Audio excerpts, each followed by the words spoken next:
Assalamualaikum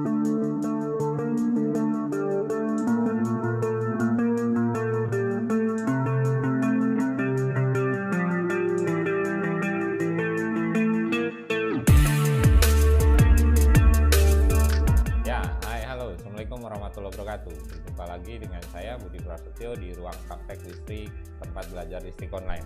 Ya, semoga kita selalu dalam lindungannya dan dalam kondisi sehat walafiat tanpa kurang suatu apa. Ya, pada kesempatan video kali ini kita akan membahas mata pelajaran di kelas 11, yaitu mata pelajaran instalasi motor listrik kelas 11 SMK Teknik Instalasi Tenaga Listrik. Nah, pada pertemuan yang kelima ini kita akan membahas prinsip kerja motor listrik. Prinsip kerja motor listrik. Ya, kompetensi dasarnya yang pertama adalah memahami jenis dan karakteristik motor listrik, memilih motor listrik berdasarkan jenis dan karakteristiknya. Nah, materi pokok pada video kali ini kita akan membahas prinsip kerja motor listrik dan pemilihan motor listrik.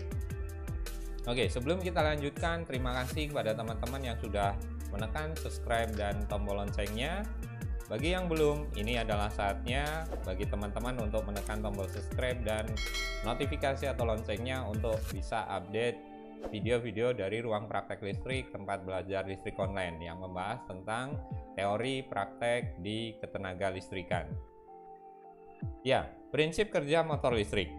Prinsip kerja motor listrik berdasarkan hukum gaya Lorentz dan kaidah tangan kiri Fleming di sini berbunyi apabila sebatang penghantar yang dialiri arus listrik ditempatkan di dalam medan magnet, maka konduktor atau batang penghantar tersebut akan mengalami gaya gerak. Arah dari gaya yang dialami oleh konduktor tersebut nanti ditunjukkan oleh kaidah tangan kiri Fleming. Pada gambar yang ada di sini bisa diperhatikan bahwa ada kutub utara, ada kutub selatan yang menghasilkan medan magnet di antara kedua kutub tersebut, dan kemudian di antara dua kutub tersebut ditempatkan batang penghantar. Ya, batang penghantar ini adalah diberi arus listrik, maka batang penghantar ini akan terjadi pada batang penghantar ini adalah gaya. Gaya pada batang penghantar ini yang sedemikian rupa sebagai dasar adanya rotasi pada batang penghantar tersebut. Ini yang menjadi dasar daripada motor listrik bisa bergerak atau berputar. Nah, arah daripada gaya tersebut ditunjukkan oleh kaidah tangan kiri Fleming. Ya, dimana kalau tangan kiri kita bentuk sedemikian rupa seperti yang ada pada gambar, ibu jari menunjukkan direction of force atau arah daripada gaya, kemudian telunjuk menunjukkan arah daripada medan magnet dari kutub utara ke selatan, dan untuk jari tengah menunjukkan direction of current atau arah daripada arus. Ya, dari gambaran ini kita bisa menentukan arah daripada gerak daripada penghantar yang ditempatkan di dalam medan magnet tersebut. Ini yang menjadi dasar motor listrik menjadi berputar, gaya Lorentz dan kaidah tangan kiri Fleming. Oke, kita lanjutkan. Motor listrik. Motor listrik mempunyai daya putar, ya. Atau di sini yang pertama kita akan bahas adalah torsi. Besarnya gaya yang dihasilkan pada konduktor yang dialiri arus listrik dan berada dalam medan magnet. Ini dinyatakan dalam persamaan F sama dengan B dikalikan L kali I, atau gaya dalam Newton ini adalah perkalian antara kerapatan fluksi Weber per meter persegi, panjang konduktor dalam meter, dan arus listrik dalam ampere. Dalam prakteknya, motor terdiri dari sejumlah konduktor atau Z dan juga mempunyai beberapa cabang lilitan atau A, sehingga persamaan menjadi F sama dengan B kali I kali L kali Z per A. Oleh karena hal tersebut, torsi atau T sama dengan F kali R, di mana R adalah radius perputaran. Ya, maka persamaannya torsi ini bisa menjadi kerapatan fluksi dikalikan panjang konduktor kali arus, kemudian dikalikan dengan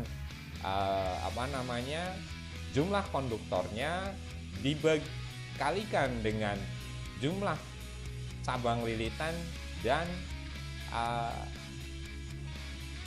dibagi A, atau T sama dengan B kali I kali L kali Z kali R per A. Oke, kita lanjutkan.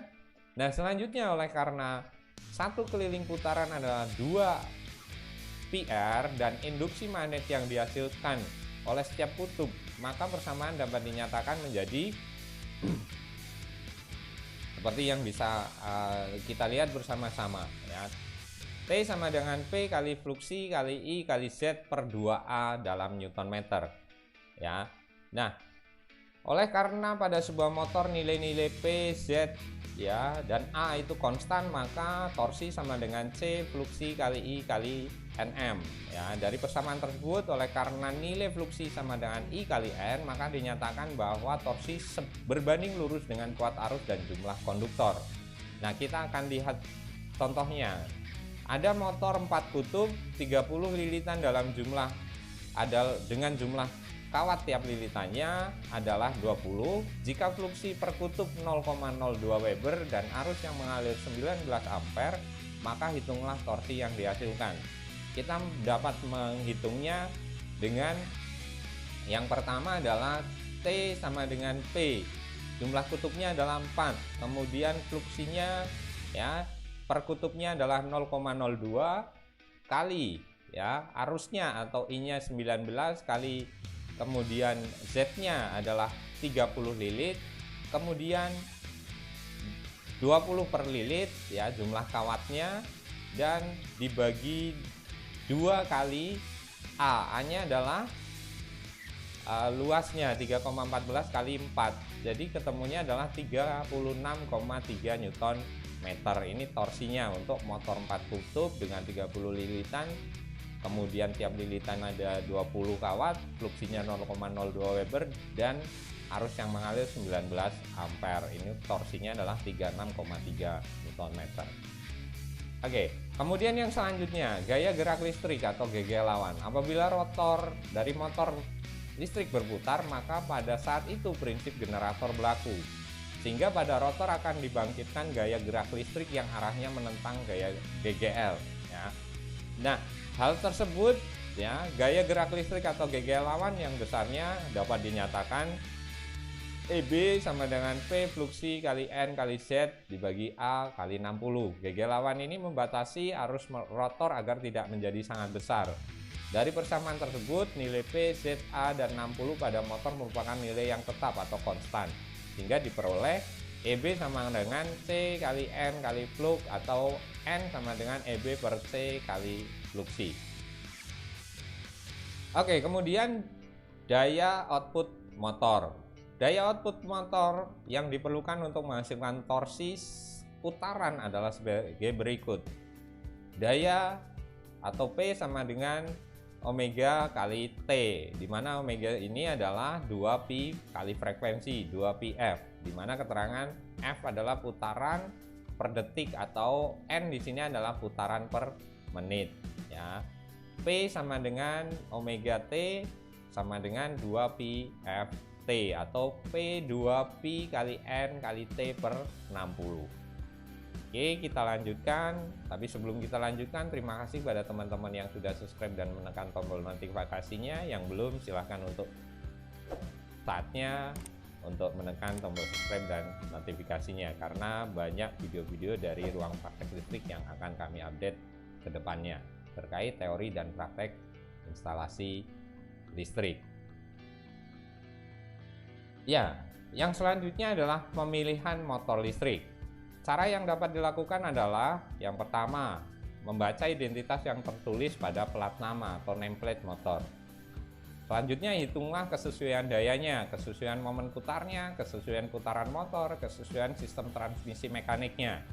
Yang ketiga, keadaan ruang sesuai dengan konstruksi motor, termasuk kesesuaian dengan satu daya motor ya, dan berpijak pada persyaratan kuil yang sedang berlaku. Kuilnya sekarang menggunakan kuil 2011. Oke, Sesuai dengan syarat umum pada PUIL 2000 dan 2011, di sini mohon maaf ya, pada badan motor listrik oleh pabrik pembuatnya selalu dilengkapi dengan plat nama atau nameplate yang memuat informasi atau keterangan penting mengenai spesifikasi teknik mesin yang bersangkutan. Informasi tersebut meliputi nama pembuat atau pabrikannya, tipe dan nomor seri, daya motor, kemudian ada jenis motor, tegangan pengenal, arus beban pengenal, ya, frekuensinya, hantaran per menit pengenal, ya, putaran per menit pengenalnya, ya, RPM-nya berapa, sampai dengan suhu lingkungannya, jenis isolasi, tegangan kerja, ya, dan lain sebagainya. Ini yang ada di slide adalah satu contoh nameplate, ya. Bagian atas sendiri adalah pabrikan pembuatnya, kemudian jenis motornya, arus dan tegangannya. Di situ ada logo bintang segitiga 400 690V, kemudian 15 kW, Cosby-nya 0,5, ya, 1430 putaran per menit. Ini adalah RPM-nya, ya, 50 Hz adalah frekuensinya, isolasinya IP454, ya, dan seterusnya. Nameplate motor, keterangan yang menyebutkan terkait dengan motor tersebut disebut dengan nameplate atau plat nama. Secara umum keterangan yang tertera pada nameplate motor di sini yang pertama informasi terkait dengan pabrik pembuatnya, ya. Pabrikan motor di sini pastinya menuliskan merek atau pabriknya tertera pada nameplate. Kemudian tipe dan nomor seri motor, ya. Ini juga ada di nameplate. Kemudian daya output yang dihasilkan oleh motor, misalnya dengan satuan horsepower atau HP. 1 HP adalah 746 watt atau 1 PK 736 watt, ya, atau KW. Contoh daya motor merek AEG di sini mulai dari 0,25, 05, 075, 1, 1,5 sampai 30 horsepower. Tinggal dikalikan 1 horsepower adalah 746 watt. Ya.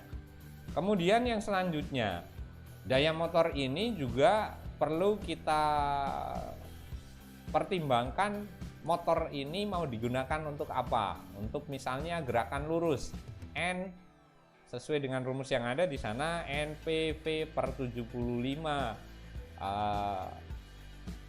rendemen dalam satuan horsepower. Kemudian kalau PV/102 rendemen ini dalam satuan PK. N-nya adalah daya output motor, P-nya adalah besar beban yang bergerak, kemudian V kecepatan beban yang bergerak meter per detik, dan rendemen atau efisiensi daripada mesin, ya, atau beban. Kemudian untuk gerak berputar, ya, N sama dengan M kali N kecil dibagi 746 rendemen, itu dalam HP. Kemudian kalau dalam KW, N sama dengan M kali N 970/975 rendemen, di mana N adalah daya output motor, M adalah momen putar dari beban kilogram-meter, N adalah putaran dari beban atau RPM, dan rendemen adalah efisiensi daripada motor. Untuk gerakan blower atau kipas angin juga ada perhitungannya, ya. NPV/75N. Kemudian, ya, kemudian untuk pemompaan zat cair ini yang agak berbeda, ya. N sama dengan 1000 kali V kali J kali H per 100,02 rendemen dalam KW, ya. Kalau untuk HP pernya adalah 75 kali rendemen, di mana J ini adalah berat jenis zat cairnya dan H adalah actual head plus friction head, gesekan zat cairnya. Itu juga nanti ada perhitungannya. Oke. Nah, kemudian yang keempat adalah jenis dari motornya, ya, apakah motor AC atau DC, AC 1 pas atau 3 pas, ya. Motor DC akan lebih banyak lagi motor kapasitor kah, atau motor shaded pull, motor universal, atau motor split pass, ya. Ini jenis dari motornya di nameplate juga diberikan keterangannya. Kemudian tegangan pengenal motor. Tegangan pengenal motor ini Misalnya untuk 3 pas ada 380, 660 dan lain sebagainya. Untuk tegangan motor satu pasang 220 atau 250 volt. Kemudian arus pengenal motor ya, arus pengenal motor sama halnya di sana pasti di nameplate ada. Kemudian informasi tentang kelas isolasi dan kedelapan adalah putaran. Ya, kalau putaran memberikan informasi kecepatan nominal dari rotor yang dinyatakan dengan banyaknya putaran per menit atau RPM ya. Nah, di sini saya cantumkan untuk menghitung putaran ya. N1 sama dengan 120 kali frekuensi dibagi P atau jumlah kutub dari mesin. Ya, putaran medan, frekuensi jala-jala dan jumlah kutub. Ini rumusnya N 120 kali F per P. Nah, hubungan antara putaran frekuensi dan jumlah kutub ya di sini. Putaran frekuensi dan jumlah kutub. Kalau kita perhatikan jumlah kutub ada dua dengan frekuensi 50 Hz ini bisa 3000 RPM, tetapi dengan frekuensi 60 Hz ini menjadi 360 ya, dan seterusnya. Kalau jumlah kutubnya 8 dengan frekuensi 50 Hz putarannya adalah 750, sedangkan dengan frekuensi 60 Hz menjadi 900 RPM. Kalau kita perhatikan bersama, semakin banyak jumlah kutub, ini putarannya menjadi lebih rendah ya dari tabel yang ada di slide ini. Kemudian cara operasi suatu unit mesin produksi ada kalanya membutuhkan pengaturan putaran secara halus atau kasar, dan bahkan ada pula yang tidak membutuhkan pengaturan putaran. Nah, menurut VDE kerja motor dapat diklasifikasikan di sini ya, ada continuous rating, kerja terus menerus, biasanya ada simbol D.B. Short time rating, kerja jangka pendek, ini simbolnya adalah KB. Intermittent rating, kerja terputus-putus atau kerja berkala, ini simbolnya AB. Kemudian ada continuous operation with intermittent loading, mesin beroperasi terus tetapi beban terputus, dengan simbol SAB. Kemudian ada continuous operation with short time loading, ini mesin beroperasi terus tetapi beban dalam jangka pendek, dengan simbol DKB ya. Ini motor di nameplate itu motor-motor yang kita akan gunakan semuanya ada keterangannya, dan tinggal kita bisa membaca keterangan tersebut atau belum. Nah, kemudian juga keadaan lingkungan dalam pemilihan motor di sini ya, disesuaikan dengan lingkungan motor tersebut akan dipasang ya, dengan mungkin lingkungan yang berisiko air, berisiko bahan kimia dan lain sebagainya, ini juga perlu dipertimbangkan. Kemudian klasifikasi ruangannya ya, di sini ada zona 0, satu ruang di mana terdapat atmosfer atau gas ledak secara terus-menerus atau dalam waktu yang lama. Kemudian zone 1 ya, zona 1, satu ruang di mana mungkin terdapat atmosfer gas ledak dalam operasi normal. Kemudian ada zona 2, zone 2, suatu ruang di mana mungkin tidak terdapat atmosfer gas ledak dalam operasi normal, dan jika hal ini terjadi kemungkinannya tidak sering dan hanya berlangsung dalam waktu singkat. Oke, untuk pembahasan instalasi motor di kelas 11 ya, terkait dengan prinsip kerja motor listrik dan pemilihan motor listrik, kita akhiri sampai di sini. Semoga bermanfaat dan sampai berjumpa lagi di video yang berikutnya. Pastikan teman-teman sudah subscribe dan tekan tombol notifikasinya. Sekali lagi terima kasih dan semoga bermanfaat. Wassalamualaikum warahmatullahi wabarakatuh.